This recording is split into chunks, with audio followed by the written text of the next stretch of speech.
আগের পর্বগুলোতে আমি আপনাদের দেখিয়েছিলাম শুশুনিয়া পাহাড় এবং শুশুনিয়া পাহাড়ের পার্শ্ববর্তী ভরতপুর গ্রামকে নিয়ে, এবং দেখিয়েছিলাম আপনারা শুশুনিয়া পাহাড়ে এলে কোথায় থাকবেন সেই নিয়ে কিছু হোটেল। আজ আমি আপনাদের দেখাতে চলেছি শুশুনিয়া পাহাড়ের কাছে আরও এক নতুন শিল্পের গ্রাম, যা শুশুনিয়া পাহাড়কে বেষ্টন করেই গড়ে উঠেছে। এখানের মানুষ দীর্ঘদিন ধরে পাথরের কাজ করে চলেছে। আজ আমি আপনাদের দেখাবো এখানকার পাথরের শিল্প এবং আপনাদের সেখানের খোঁজ দেব যেখান থেকে আপনারা খুব কম পয়সার বিনিময়ে অনেক সুন্দর সুন্দর মূর্তি কিনতে পারবেন। যারা কোনো মন্দিরের কাজ করাবেন বা মন্দিরে মূর্তি কিনবেন তারা অবশ্যই এখানে আসতে পারেন। তো চলুন শুরু করা যাক আজকের ভিডিও।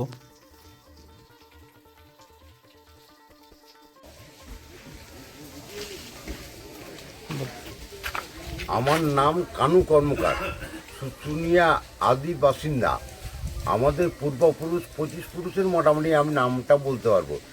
শুশুনিয়া গ্রাম যখন সৃষ্টি হয়েছিল তখনকার আমরা বংশধর বলা যায়। আর আমি এখানে দোকানদারি করছি, সেটা 42 বছর, এক্সপার হয়ে 43 রানিং চলছে। আর আমাদের শুশুনিয়া পাথর নিয়ে আমরা কারবার করতে এবং শুশুনিয়া পাথর বন্ধ হয়ে গেছে।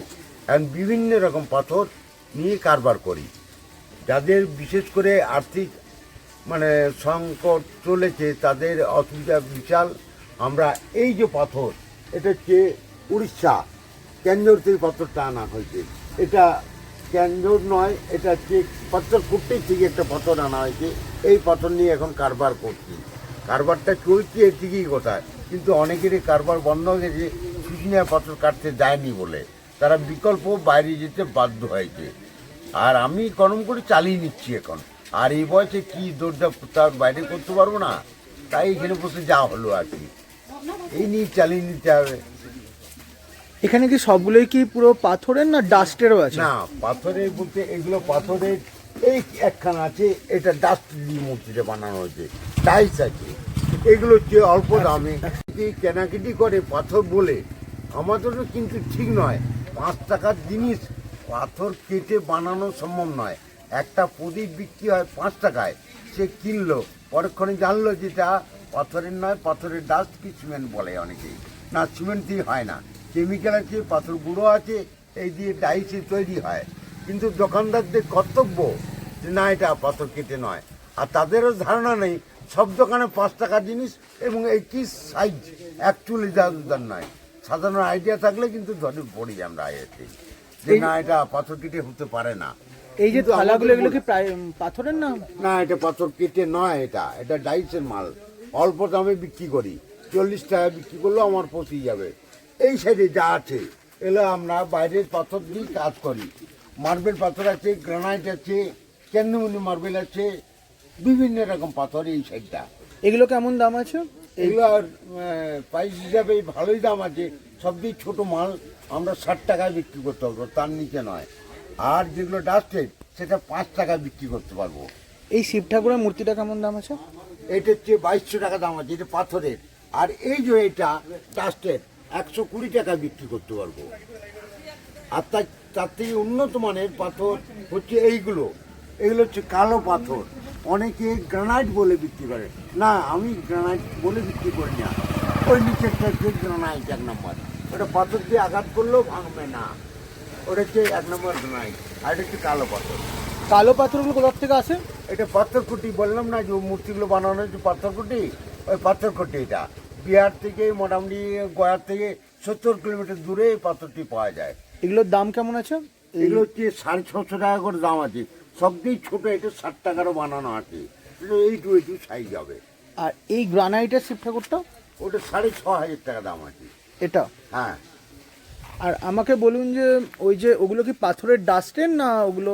এগুলো বেশিরভাগ আছে পাথরের। ডাস্টের বাতিক করে জানিয়ে দিই, ডাস্টের হচ্ছে এটা ডাস্টের আছে, এটা ডাস্টের আছে। এখানে আর ডাস্টের নেই, এখানে সব পাথরের আছে। ওই ওপরে রাধাকৃষ্ণ মূর্তিটা কেমন দাম আছে? কালো পাথরের? কালো পাথরের 3000 টাকা। 3000 টাকা। আর এই পাথরটার দাম আছে 800 টাকা, এটা পাথর কেটে। আচ্ছা। আর এই রাধাকৃষ্ণটা হচ্ছে ডাস্ট দিয়ে বানানো আছে, দেখা। 150 টাকা। এটা হচ্ছে 150 টাকা, পাথর কেটে নয়। পাথর কেটে একটা মূর্তি বানাতে হলে এরকম ফিনিশিং আনতে হলে 2 দিন লাগবে। আচ্ছা, এগুলো কি ডাইসে বানানো? এটা ডাইসের বানানো। আচ্ছা, আপনার সাথে কন্ট্যাক্ট করার নাম্বারটা বলে দিন। এইটাই তো আমার মুখস্থ।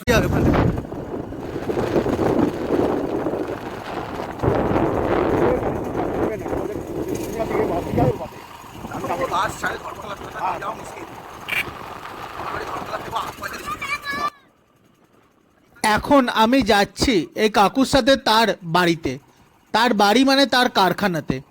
চলুন সেখানে গিয়ে আমি আপনাদের আরও ভালো করে দেখাবো পাথরের নানান মূর্তিকে। এখানে মূলত তার দোকানে ছোট ছোট মূর্তি রাখা হয়, কিন্তু বাড়িতে রয়েছে মেন ফ্যাক্টরি, সেখানে তৈরি হয় বড় বড় মূর্তি।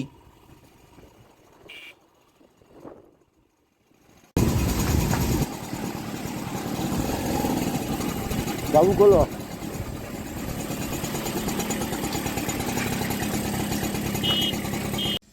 এই যে পাথরটা, এই পাথরটা মোটামুটি দাম আছে 7,000 টাকা একটা পাথরের? একটা পাথরের। এই পাথরটা টোটালি আমাদের 1 লরি আছে, প্রায় 1 লাখ টাকার মতো দাম পড়ে যাচ্ছে 1 লরিতে। এটা বাড়ির থেকে পাথরটা আছে। কোথার থেকে আছে? এটা বীরভূমে একটা জায়গায় আছে, আচ্ছা। সেখান থেকে আছে। এর থেকে দামি পাথর আছে ওই সাইডে আছে।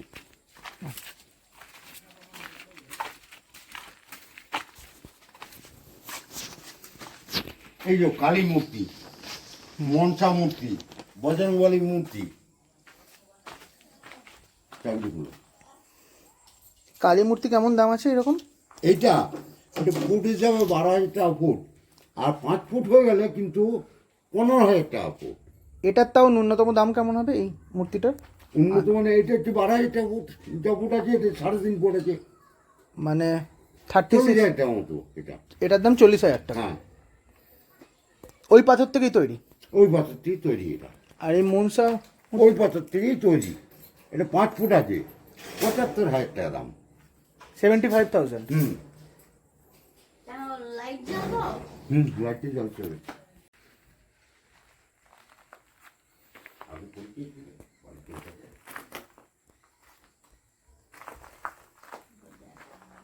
না তাই কর।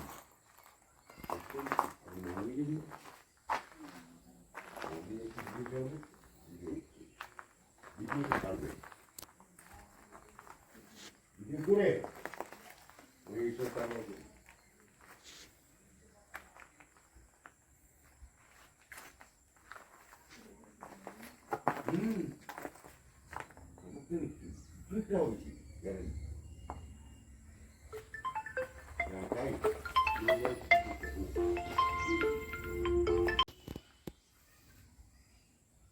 তুমি এখান থেকে মালগুলো নিয়ে এসে ঢাকা দিলে না, জলটা তো ভর্তি হয়ে নিয়ে যান। এই যে খরা পাথর। হ্যাঁ, তো কে ঢালছে এগুলো? এগুলো কি আছে দামি মালগুলো? এগুলো বোঝা আছে? সব ধুলো হয়ে গেছে। বাস, চল।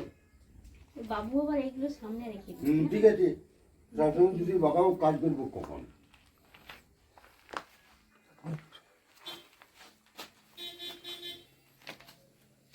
তোমার গাড়ি সামনে নামা না তুমি? সাইড করবো, কে হরেন দেখতে নাকি? ও শেরওয়ালি এটা হচ্ছে 5 ফুট হাইট আছে। এই সব জিনিস বানাতে জটিল হয় এই কারণেই, পুরো হাতগুলোকে মাটির যেভাবে তৈরি হয় সেইভাবে তৈরি করতে হচ্ছে, কোনো নেট নেই, পুরো কেটে কেটে। তাই এটার দাম পড়েছে 1,20,000 টাকা পড়ে যায় এটা। আর এই কালী ঠাকুরের মূর্তি? এইটা এটা কি 4.5 ফুট আছে, এটা কি 15,000 টাকা ফুট। আর বজরংবলীর যে মূর্তিগুলো আছে? এই যে বজরংবলী মূর্তি এগুলো হচ্ছে 10,000 টাকা ফুট। 10,000 টাকা ফুট? কত ফুট আছে? এটা 3 ফুট আছে। 30,000 এর কাছাকাছি দাম? হ্যাঁ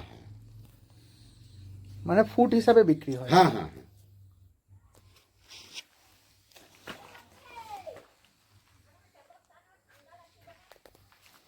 ঠাকুমা একটু পিছনে সরো।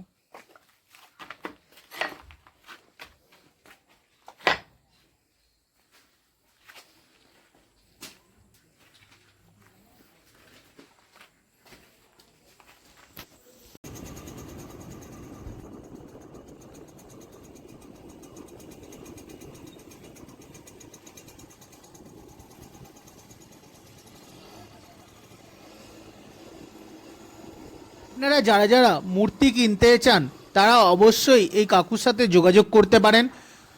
আপনারা খুব কম পয়সাতেই ভালো মূর্তিও পেয়ে যাবেন এখানে। যারা আপনারা ভ্রমণের জন্য শুশুনিয়া আসবেন তারা অবশ্যই আমার এই ভিডিওগুলো দেখে আসতে পারেন। যেতে পারেন শুশুনিয়ার একদম কাছে ভরতপুর, আবার চলে আসতে পারেন এই রকম সুন্দর সুন্দর অনেক গ্রামে। তার সাথে শুশুনিয়া পাহাড় তো রয়েইছে। তাই আপনারা যারা কলকাতার থেকে এখানে আসবেন ভাবছেন 2-3 দিনের ছুটি কাটানোর জন্যে, তারা অবশ্যই চলে আসুন এই পাহাড়ে ঘেরা শুশুনিয়া পাহাড়ের কাছে।